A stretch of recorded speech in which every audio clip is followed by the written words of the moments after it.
వాస్తవానికి వార్ అనేది ఇప్పటివరకు కూడా అధికారికంగా ప్రకటించబడలేదు.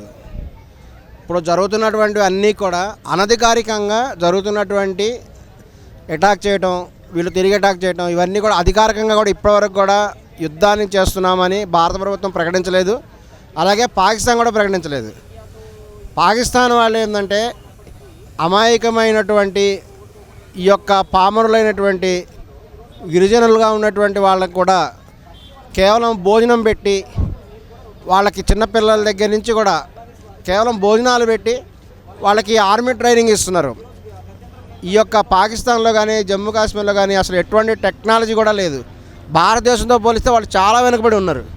కేవలం ఈ గొర్రెలు కాచుకోవడం, మేకలు కాచుకోవడం, వ్యవసాయ పని చేయడం తప్ప వాళ్ళకి ఇంకే పని తెలియదు.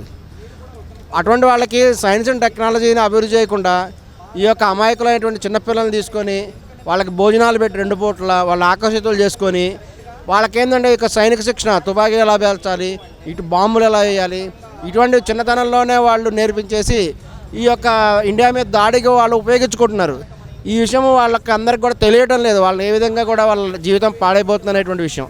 ఈ సందర్భంలో కూడా జమ్మూ కాశ్మీర్ ఎప్పుడైతే భారతదేశంలో పూర్తి భాగం అయిపోయింది, అంటే పూర్తిగా భాగం అవడం అంటే 370 ఎప్పుడైతే అధికంగా కూడా రద్దు చేశారో ఒక రాష్ట్ర స్థాయిలో అయిపోయి అతనికి పూర్తిగా అభివృద్ధి చెందేటువంటి విధంగా కూడా ఉంటుంది.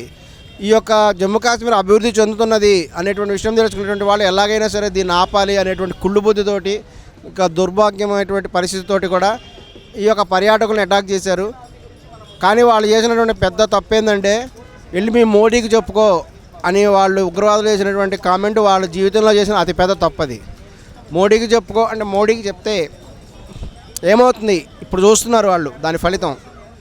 ఖచ్చితంగా కూడా వాళ్ళ మీద కూడా అటాక్ చేశారు. వీళ్ళెంతో ప్లాన్ తోటి ఎవరైతే ఈ యొక్క ఉగ్రవాద శిక్షణ ఇస్తున్నారో వాళ్ళ మీద కూడా అటాక్ చేయడం జరిగింది. కానీ ఈ యొక్క పాకిస్తాన్ అనేటువంటిది ఒక తెలివి తక్కువ దేశమా లేకపోతే ఏంటని అర్థం కావట్లేదు.